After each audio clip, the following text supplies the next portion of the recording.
Alright, everyone, welcome back to the quest, and today I'm going to get a little inspirational. I am going to talk about my favorite poem, my favorite so much so that it's actually tattooed on my back. Yeah, and here's the problem with having a tattoo on your back: you can't see it. So sometimes it's that reminder that you need. You can't see it to be reminded of why you did it and why you put it there in the first place. Anyway, the poem is this, and most of you probably have heard of it. It's called Invictus by Ernest Henley.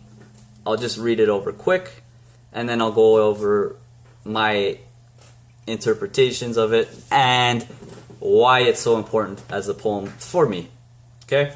So here is the poem called Invictus.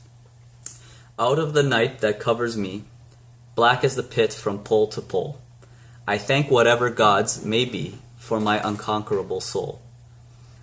In the fell clutch of circumstance, I have not winced nor cried aloud. Under the bludgeonings of chance, my head is bloody but unbowed. Beyond this place of wrath and tears looms but the horror of the shade, and yet the menace of the years finds and shall find me unafraid. It matters not how strait the gate, how charged with punishments the scroll.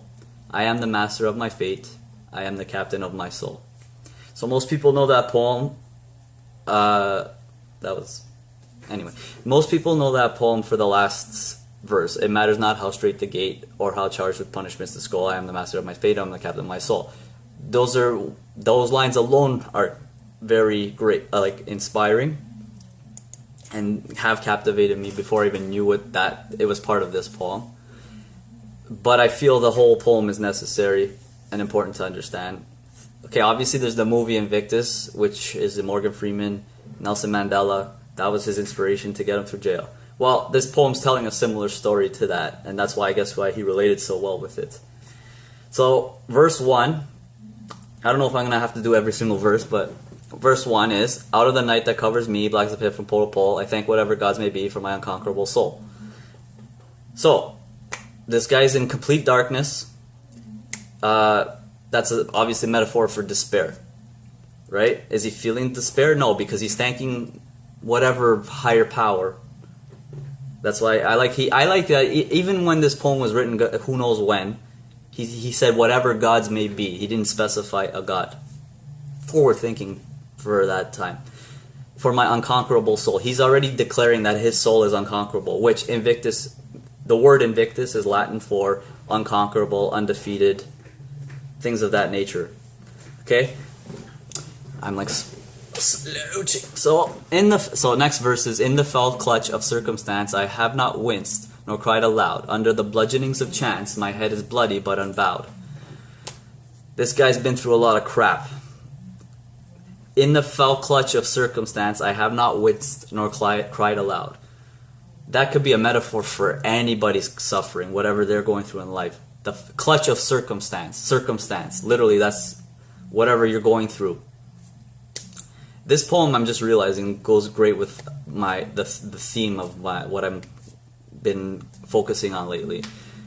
Under the bludgeonings of chance, my head is bloody but unbowed. That's the next part of that verse. Bludgeonings.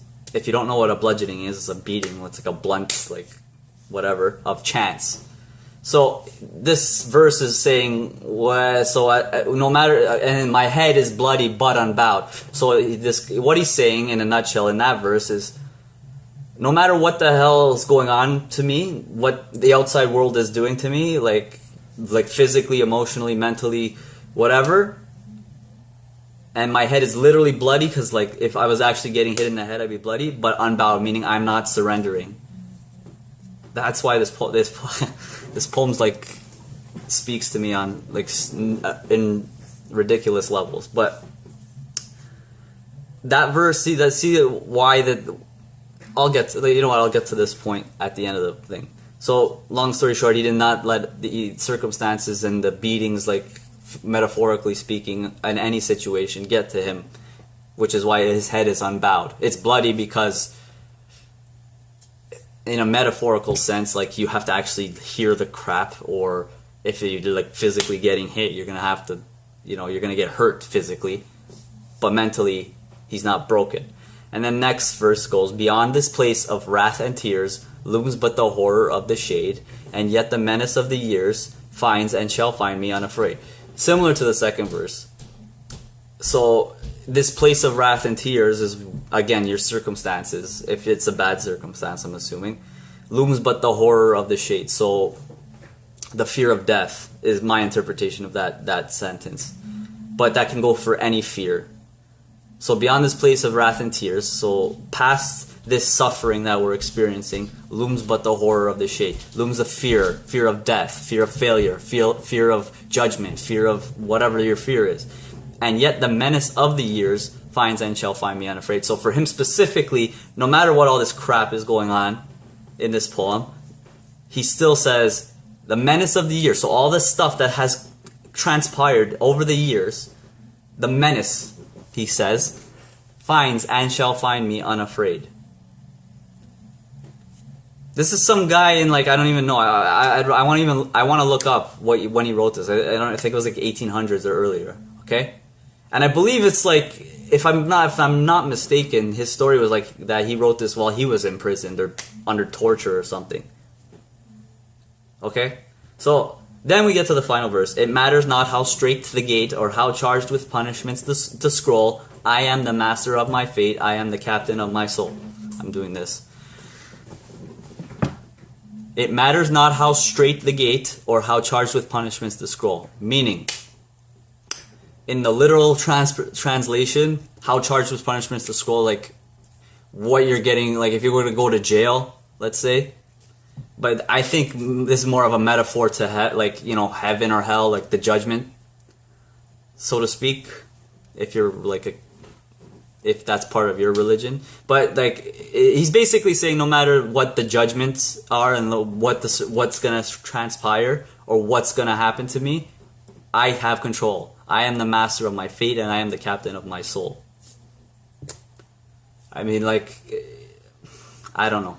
If you don't find those words powerful, if you haven't really like read this poem, read it. Invictus by Ernest Henley. Okay, so how does that apply? I kind of went really long on this explanation, but I didn't. Reading it now and explaining it, I'm like, holy crap! Yeah. So it's how does this apply? I think no. I'm not sure if I've mentioned it. Yeah, the character ethic. That's how this applies. Actually, you'll have seen a video of character ethic by now, if you've been following sequentially. Anyway, the ego again. You know, this is like an extreme, like, oh my god, like this guy's going through terrible crap, or he's just saying no matter what happens. But anyway, we're all like this. We all become these victims of circumstance. We all, this is how I am, and I can't do this because of that, and I can't do this because of that, and I'm not.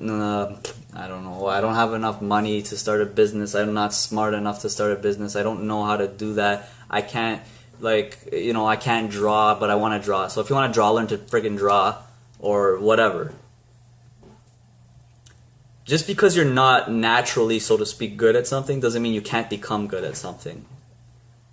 If you're physically incapable of doing the thing, that's different. Literally, physically, like, if I don't want to even, I don't want to even say that, because I'm not trying to point anything out. But if you can't do something because you physically are incapable of it, such as if you can't walk, for example, then obviously you can't run, unfortunately. But that's a different scenario.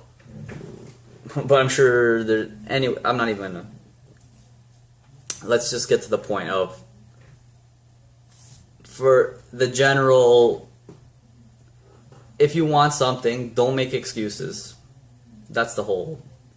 Don't let things break you. If you're so easily defeated because people make fun of you, or people are doubting you, or you can't even, if you don't even have the resolve in yourself, You got to work on that. That's something that's important. I mentioned this before. If you care what people think, yeah. So that's why this for me is a powerful poem, because I don't know, we've all gone through our own versions of this.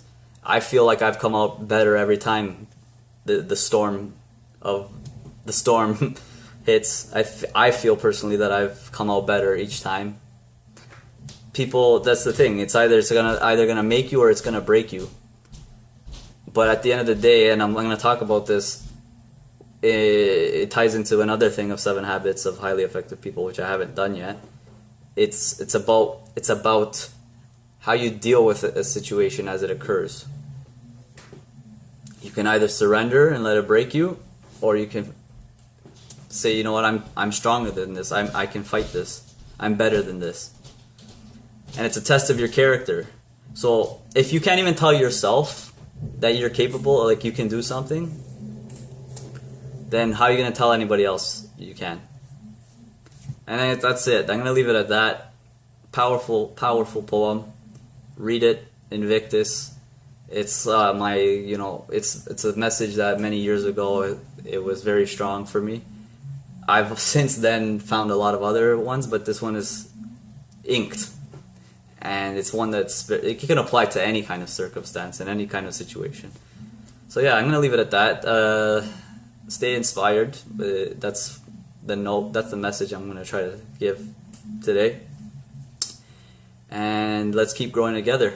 And if you guys know any poems of this nature, or even little, what would you call them? Anecdotes, any little stories or writings, please share them. I'm always interested in learning new things. I don't think my way is the only way. I've gained an incredibly open mind recently, so I want to keep expanding my knowledge. And that's all. So thanks for watching, guys, and take care.